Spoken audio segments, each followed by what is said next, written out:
வச்சுக்கிறேன் சொல்லிட்டேன். ஆனால் அவங்க கட்டி கொடுப்பாங்க, ஏதாச்சும் சிறப்பு அவங்க கொடுப்பாங்க. ஆனால் அதுக்கு பட்டான ஒன்று வேணும் இல்லையா, அதுக்கு இடம் வேணும். இன்னையிலேருந்து உங்களுக்கு 2 சென்ட் நீங்கள் ஓனர்.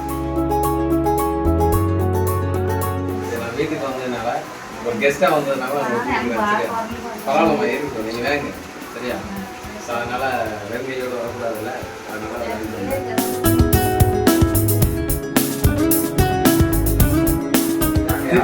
நான் வந்து வீடு கட்டி கொடுக்க போகிறாங்க. சரி, அதோட சேர்த்து எதையும் செய்யுங்க அப்படின்றது. சரி சரி. ஸோ வந்துச்சுன்னா அது எவ்வளோ பெரிய விஷயம்.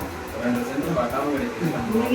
வாழ்க்கையில் வந்து ஒரு அரசியல் இடம் நமக்கு இருக்காதா, அரசியல் இடம் இருக்காதான்னு கேட்டுக்கிறதுல வந்து ஒரு 2 சென்ட் அவங்களுக்கு கிடைக்குது. ஸோ அது மட்டும் இல்லாமல் அதில் ஒரு வீடு கட்டி அரசாங்கம் முடிஞ்சுச்சுன்னா அவங்களுக்கு பெரிய விஷயம். நம்ம எதுவும் செய்யலை, எல்லாமே அரசாங்கம் செய்து நாங்கள் அதில் குடும்பம் இருக்கோம்.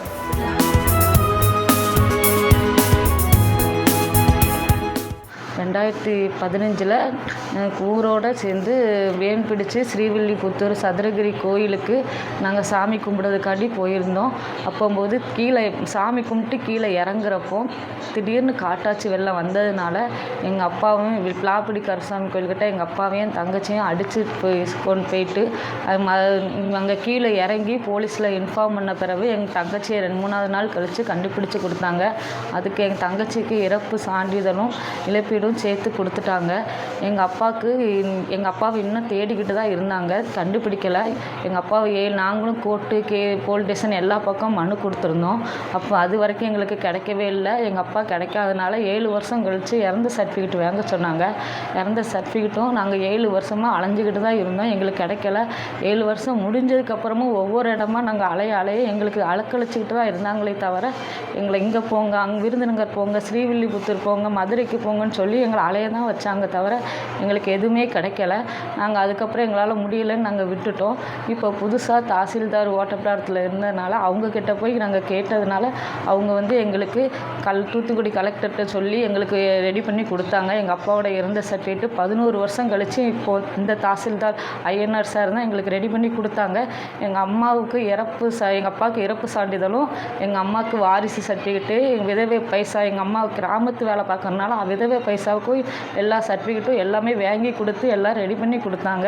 இப்போ வந்து எங்கள் அப்பாவுக்கு வந்து இத்தனை வருஷம் கழித்து இப்போ இறந்த சர்டிஃபிகேட் மட்டும் வாங்கி கொடுத்துருக்காங்க. இப்போது நாங்கள் கெஞ்சி கேட்டனால வாடகை வீட்டில் தான் இருக்கோம், எங்கள் அம்மா ரொம்ப கஷ்டப்படுறாங்க, எங்கள் அப்பாக்காண்டி ஏதாவது பண்ணுங்க நாங்கள் கேட்டிருக்காங்க. எங்கள் தாசில்தார் ஐயனார் சார் எங்கள் வீட்டு மனை எங்களுக்கு வாங்கி கொடுத்துருக்காங்க. இப்போது எங்கள் அப்பாவோட இறந்த பைசா எங்களுக்கு கிடைக்காம இருக்குது, இழப்பீடு. அது நீங்கள் எப்படியாவது எங்களுக்கு வாங்கி கொடுக்க மாதிரி கேட்டுக்கிறோம். முதலமைச்சர் சார் விஜய் அண்ணா கிட்ட நாங்கள் கெஞ்சி கேட்டுக்கிறோம். எங்கள் அப்பாவோட இறந்த இழப்பீடு பைசா எங்களுக்கு வேணும், நாங்கள் கஷ்டப்பட்டு வாடகை வீட்டில் தான் இருக்கோம். எங்கள் அம்மாவுக்கு வீட்டு மனை கொடுத்துட்டாங்க சார், நீங்கள் எப்படியாவது எங்கள் அம்மாவுக்கு ஒரு வீடு கட்டி கொடுத்துருங்க. நானும் படிச்சிருக்கேன், எனக்கு ஒரு வேலை வாய்ப்பு வாங்கி கொடுங்க. நாங்கள் நர்சிங் தான் முடிச்சிருக்கோம். ஒத்தையில் எங்கள் அம்மா கிட்ட கஷ்டப்பட்டு நாங்கள் வேலை பார்த்து கஷ்டப்பட்டுக்கிட்டு நடக்கோம், காட்டு வேலை பார்த்து வீட்டுக்கு வாடகை கூட பைசாக்காண்டி இது பண்ணிகிட்டு இருக்கோம். வீடு கட்டி கொடுக்குற மாதிரியும் எங்கள் அப்பாவுக்கு இழப்பீடு தரும்படி விஜய் அண்ணா முதலமைச்சர் அவங்கக்கிட்ட கெஞ்சி கேட்டுக்கிறேன். ரெடி பண்ணி எப்பயாவது கொடுத்துருங்க ப்ளீஸ்.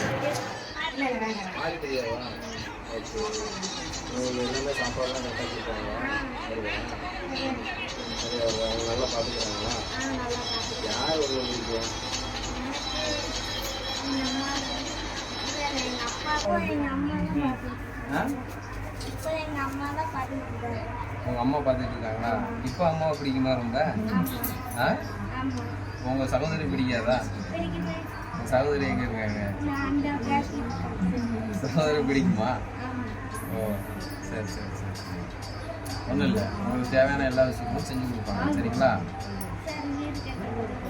கண்டிப்பாக வீடு கட்டுவீங்க, எல்லாமே ரெடி பண்ணி தருவோம். இப்போ பட்டா கொடுத்துருக்குறேன், நான் பட்டா அவங்க அம்மா கையில் கொடுத்துருக்குறேன். பேச்சம்மா யார்? உங்கள் அம்மா பேரில் பட்டா கொடுத்துருக்குறேன். ஸோ உங்கள் அம்மா பேரில் இந்த வீடு கட்டி கொடுப்பாங்க. ஸோ கொடுத்ததுக்கப்புறம் நம்ம எல்லாருமே தூங்கிட்டு இருக்கோம் சரியா? ஹாப்பி தானே? ஓகே சரி, தேங்க்யூ. சரி சரி. வணக்கம், என் பேர் மாரிப்பிரியா. நான் தூத்துக்குடி மாவட்டம் நீராயமேடு தெருவிலேருந்து வசித்து வருகிறோம். நாங்கள் ஜனவரி மாதம் ஒரு வீடியோ போட்டோம். அதில் நாங்கள் வீடு இலவச வீட்டுக்கு நாங்கள் ஒரு வீடியோ போட்டோம். அந்த இப்போது தாசில்தார் அந்த சார் வந்து எனக்கு பட்டா கொடுத்தாங்க. எந்த தாசில்தார் இப்படிலாம் செய்ய மாட்டாங்க. என் பக்கத்தில் உட்காந்து எனக்கு தண்ணியெல்லாம் கொடுத்து எனக்கு சொன்னாங்க. அதனால நான் விஜயனுக்கு கோரிக்கையாகவே வைக்கிறேன். எனக்கு ப்ளீஸ் நான் எப்படியாவது எனக்கு ஒரு வீடு மட்டும் கட்டி கொடுத்துருங்கண்ணா. ரொம்ப நன்றிண்ணா. உங்கள் தங்கச்சி மாதிரி நினச்சி எனக்கு உதவி செய்யுங்கண்ணா. தாசில்தார் என்ன சொல்லிட்டு போனாருமா? அவங்களும் உதவி பண்ணுறேன் அப்படின்னு சொல்லிட்டு தான் போயிருக்காங்க. இருந்தாலும் தமிழக முதலமைச்சர் அண்ணாவுக்கு நான் ஒரு கோரிக்கையாகவே வைக்கிறேன். எப்படியாவது எனக்கு வீடு மட்டும் கட்டி கொடுத்துருங்கண்ணா ப்ளீஸ்ண்ணா. என்னை உங்கள் தங்கச்சியாக நினச்சி எனக்கு நீங்கள் உதவி பண்ணுங்கண்ணா ப்ளீஸ்ண்ணா. நன்றிண்ணா. பிளே ஸ்டோர் மற்றும் ஆப் ஸ்டோரில் இருந்து பாலிமர் செயலியை QR கோடு மூலம் பதிவிறக்கம் செய்யுங்கள். செய்திகளை உடனுக்குடன் பெறுங்கள்.